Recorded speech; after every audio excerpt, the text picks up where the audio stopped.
Exercise జరిగింది, కానీ అది ఇంకా పూర్తి కాలేదు. ఇప్పుడు వచ్చినటువంటి మన ఇన్ఛార్జి దీపాదాస్ మున్షి గారు, అదే రకంగా రోహిత్ చౌదరి గారు, విష్ణునాథ్ గారు, తర్వాత మన్సూర్ అలీ ఖాన్ గారు, ఈ ముగ్గురు AICC secretaries, incharge general secretaries అందరూ కూర్చొని అంత సమగ్రంగా అన్ని జిల్లాల్లో, అన్ని అసెంబ్లీల్లో, అన్ని పార్లమెంట్లో పనిచేసిన కార్యక్రమాలందరూ దృష్టిలో తీసుకొని ఒక సమగ్రమైన లిస్టును తయారు చేసి తర్వాత కాంగ్రెస్ పార్టీ హైకమాండ్ పర్మిషన్ తీసుకొని త్వరలోనే వారందరికీ పదవులు వారి పనిని బట్టి ఇవ్వటం జరుగుతుందని మరి రేవంత్ రెడ్డి గారు మీటింగ్లో స్పష్టంగా చెప్పటం జరిగింది. అంతేకాకుండా ఇంతకుముందు ఇక్కడ మీటింగ్ జరుగుతూనే ఉంటే వారు మాట్లాడక ముందే మరి రేవంత్ రెడ్డి గారు ఇప్పుడు పదవులు లేవన్నారని, గ్రామీణ ప్రాంతంలో కమిటీలని టీవీలో ఇచ్చారని చెప్పే విషయాన్ని కూడా వారు దాన్ని ఖండించారు. ఆ రకంగా చెప్పలేదు, అది చీఫ్ గెస్ట్గా చివరిలో మాట్లాడారు, అందువల్ల వారు దాన్ని ఖండించారు. అంతేకాకుండా గ్రామ స్థాయిలో ఇందిరమ్మ కమిటీలు వేస్తానని చెప్పారు. ఎవరైతే ఈ బూత్ లెవెల్లో క్రియాశీలంగా కాంగ్రెస్ పార్టీ కోసం పనిచేశారో వారందరినీ దృష్టిలో పెట్టుకొని 5-6 మందితోని ఒక్కొక్క గ్రామంలో ఒక కమిటీని ఏర్పాటు చేస్తానని చెప్పడం జరిగింది. అంతేకాకుండా ముఖ్యమంత్రి గారు కానీ, ఉప ముఖ్యమంత్రి గారు కానీ, మంత్రులు కానీ అందరూ కూడా ఈ కాంగ్రెస్ పార్టీ కార్యకర్తల యొక్క శ్రమ ఫలితంగానే ప్రభుత్వం ఏర్పడింది. నిరంతరం ప్రజల దగ్గర నుంచి వచ్చేటటువంటి మరి సూచనలు, సలహాలని తీసుకునే ప్రభుత్వం పనిచేస్తుందనే మాట కూడా చెప్పడం జరిగింది. అంతేకాకుండా పిసిసి ఈ త్వరలోనే రేవంత్ రెడ్డి గారే పిసిసి ప్రెసిడెంట్ కాబట్టి 8-9 తారీఖుల్లో వారు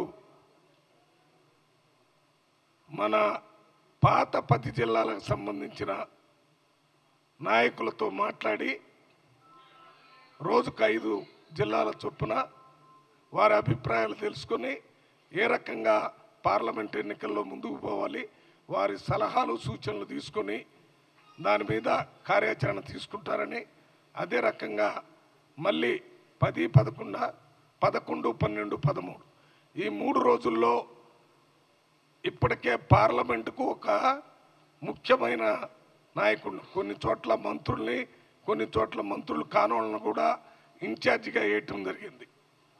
ఆ ఇన్ఛార్జీలు ఆ 3 రోజుల్లో ప్రతి పార్లమెంట్లో మీటింగ్ పెట్టి ఆ పార్లమెంటుకు సంబంధించిన నాయకులందరితో మాట్లాడి ఆ పార్లమెంట్లో నిలబడే అభ్యర్థుల్ని గెలిపించడానికి కావలసినటువంటి కార్యాచరణ రూపొందించుకోవాలని చెప్పారు. మరి ఈ నెల 14వ తారీఖున దావోస్కి పెట్టుబడుల గురించి మన రాష్ట్ర ముఖ్యమంత్రి గారు, అదే రకంగా శ్రీధర్ బాబు గారు లెజిస్లేటివ్ అఫైర్స్ కమిటీ మినిస్టర్ వారు ఇద్దరు దావోస్కి వెళ్తున్నారు.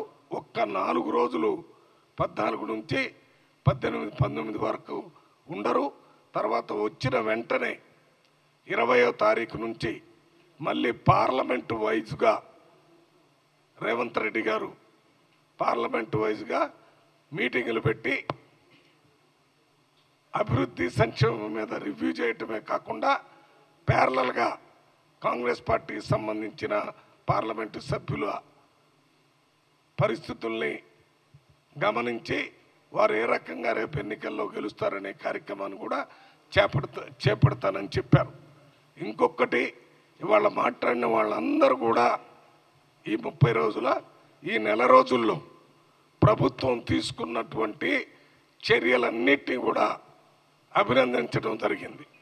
ప్రభుత్వం అధికారుల్ని నియమించడంలో కానీ, లేక పరిపాలనని ముందుకు తీసుకుపోవటంలో కానీ, అదే రకంగా 6 గ్యారంటీల్లో 2 గ్యారంటీలు ఫ్రీ ట్రాన్స్పోర్టు, అదే రకంగా ఇంకొకటి రాజీవ్ ఆరోగ్యశ్రీ అమలు విషయంలో చర్చ జరిగింది. 6 కోట్ల మంది మహిళలు ఇప్పటి వరకు ఉచిత బస్ ప్రయాణం చేసినట్టుగా ట్రాన్స్పోర్ట్ మినిస్టర్ పొన్నం ప్రభాకర్ గారు చెప్పడం జరిగింది.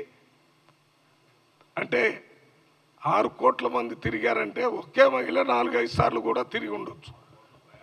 6 కోట్ల మహిళలు ప్రయాణం చేశారు. అది ఎంతో ఉత్సాహంగా మహిళలు ఇచ్చినటువంటి అవకాశాన్ని ఉపయోగించుకున్నందుకు మొత్తం కాంగ్రెస్ పార్టీ మీటింగు యునానిమస్గా ఇది సక్రమంగా జరుగుతుంది. దీని మీద ఇదే రకంగా కొనసాగించేదానికి కాంగ్రెస్ పార్టీ తరఫున అందరూ సహకరించాలని మాట్లాడటం జరిగింది. అంతేకాకుండా ఇప్పుడు తీసుకున్న నిర్ణయాలు కానీ జరుగుతున్న పరిపాలనా విధానం 100కి 100 పాళ్ళు ప్రజా పరిపాలనలాగా ఉందని అందరూ మాట్లాడారు. ఇది ఈ మీటింగ్లో 100/100 మార్క్స్ ఈ నెల రోజుల్లో ఈ ప్రభుత్వానికి వచ్చినట్టుగా అందరూ కార్యకర్తలు, నాయకులు, మినిస్టర్లు, ముఖ్యమంత్రి గారు కూడా ఒప్పుకున్నారు. ఎక్కడ డీవియేషన్ లేదు. ఇది సంక్షిప్తంగా మరి ఈ మ్యారథాన్ మీటింగ్ ఎన్ని మీటింగ్ 3 గంటల నుంచి 4 గంటల మీటింగ్, 4 గంటలు సుదీర్ఘంగా అన్ని విషయాలు కూడా మాట్లాడటం జరిగింది. ఇది ప్రజాప్రభుత్వం, ప్రజల యొక్క సలహాలు సూచనలు నిరంతరం పార్టీ తరఫున తీసుకుంటారనే విషయాన్ని కూడా తెలియజేయటం జరిగింది. కార్యకర్తలు ఎవరైనా ఈ మీటింగులు జరిగేటటువంటి ఇబ్బందులు ఏమైనా ఉంటే వాటిని మళ్ళీ భవిష్యత్తులో జరిగేటటువంటి మీటింగుల్లో అటువంటి ఇబ్బందులు లేకుండా చూసుకుంటామని ముఖ్యమంత్రి గారు సభాముఖంగా స్పష్టం చేయటం జరిగింది. మీకు ఈరోజు ఒక చిన్న విషయం, ఒక్క నిమిషం ఆగనా. ఇక్కడ ముఖ్యంగా మన తెలంగాణ మీడియాకు గతంలో మీరు చూసినట్టయితే అసెంబ్లీ ఎన్నికలలో అబ్జర్వర్లు కొంతమంది రావడం జరిగింది. డాక్టర్ అజయ్ కుమార్ గారు, ఇంకొక డాలీ శర్మ గారు, రమణి గారు, వీళ్ళందరూ ఇప్పుడు కూడా ఈ పార్లమెంటు ఎన్నికలకు అబ్జర్వర్లను వేయడం జరిగింది. రాష్ట్రానికి ఒకరిని, మన రాష్ట్రానికి ఉత్తరాఖండ్ నుంచి సుజాత పాల్ గారు రానున్న రోజులలో ఈ 2-3 నెలలు ఇప్పుడు ఈ పార్లమెంట్ ఎన్నికలైన దాకా ఇక్కడ మీడియా వ్యవహారాలను అబ్జర్వేషన్స్కి, ఇక్కడ కోఆర్డినేషన్కి పనిచేయడానికి వస్తారు ముందుకు. కాబట్టి ఆమెను ఒక పరిచయ కార్యక్రమం చేస్తున్నాం మీకు అంతా.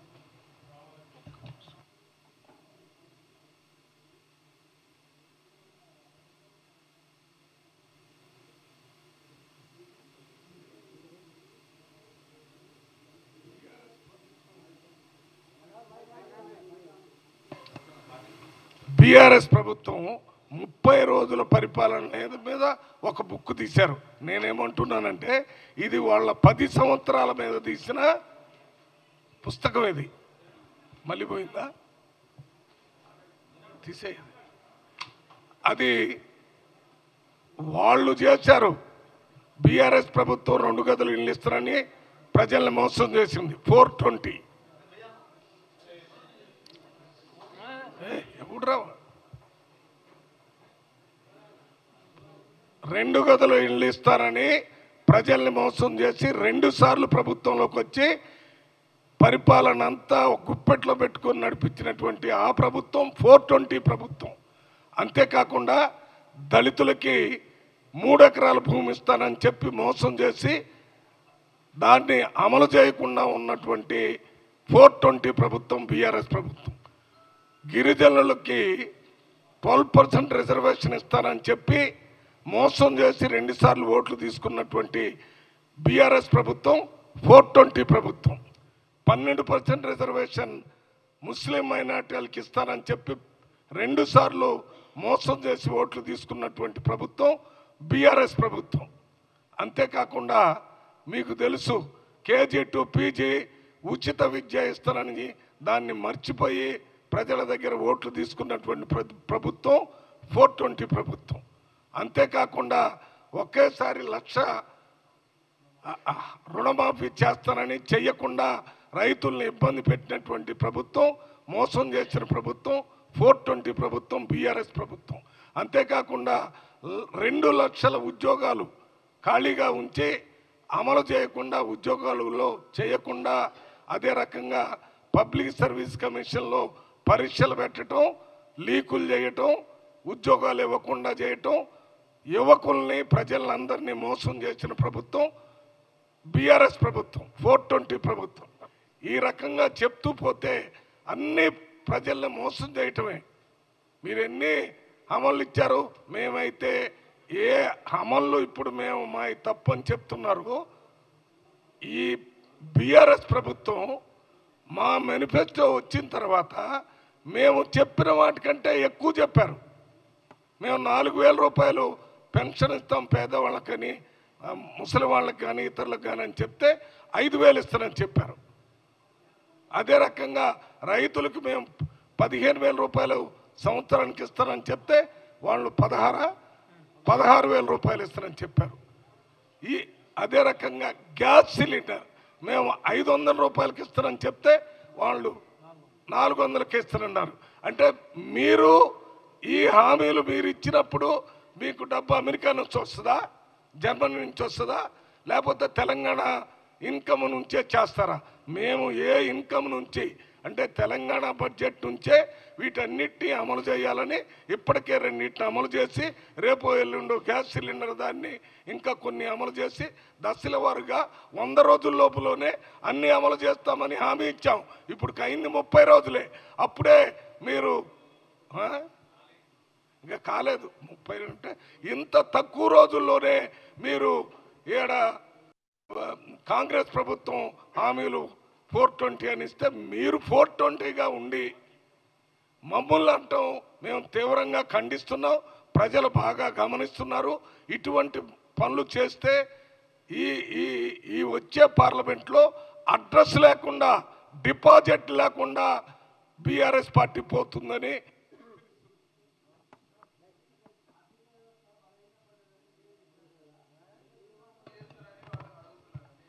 అంటే ఆర్థికంగా వాళ్ళు అప్పులు ఎక్కువ చేసి రాష్ట్ర ఆర్థిక వ్యవస్థని కుప్ప కూల్చిపోయారనేది వివరాలన్నీ మీ అందరికీ తెలుసు. అయినా కూడా ఉన్న ఆర్థిక పరిస్థితులను సమకూర్చుకొని మేము ఇంత అమలు చేస్తామని చెప్తున్నాం. మీరెక్కడి నుంచి చేద్దాం అనుకున్నారు? మీరు మాకంటే ఎక్కువ హామీలు ఇచ్చారు కదా. మీరు తక్కువ హామీలు ఇచ్చి మేము ఎక్కువ హామీలు ఇచ్చాం కాబట్టి ఆ 420 అంటే మేము ఒప్పుకుంటాం. మీరు 420 అని నిరూపించబడ్డారు. దానివల్లనే ప్రజలను మీరు రిజెక్ట్ చేశారు అన్నా. అంతేనా? ఇంకేమన్నా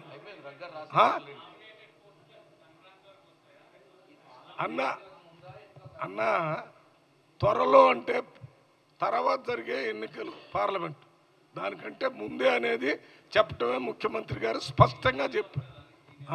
డేటు ఇది ఇవాళ ఎంత 3 లేకపోతే 10 అని నేను చెప్పలేను కదా. అంతకంటే ముందే ఇప్పుడంతా అసలు ఇవాళనే దాని మీద ఒక లిస్టు తయారు చేసుకుని ఢిల్లీ పోదాం అనుకున్నారని ముఖ్యమంత్రి గారు చెప్పారు. కానీ అనివార్య కారణాల వల్ల కొన్ని చేంజెస్ జరిగినాయి కదా. ఇన్ఛార్జెస్ వారు మారటం, వీరు రావటం వల్ల మళ్ళీ కొత్త ఇన్ఛార్జి గారు అన్నీ మాట్లాడుకొని ఆ 3 ఏఐసిసి సెక్రటరీస్, పిసిసి అధ్యక్షులు కూర్చొని అందరి అభిప్రాయం తీసుకొని లిస్టు తయారు చేసుకుని త్వరలోనే పూర్తి చేస్తానని చెప్పారు. క్లారిటీ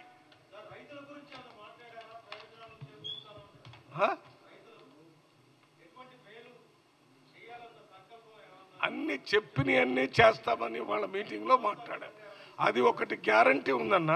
రైతులకు సంబంధించి ఒక గ్యారంటీ ఉంది. త్వరలోనే 100 రోజుల లోపులోనే రైతులది కూడా అమలు చేస్తాం.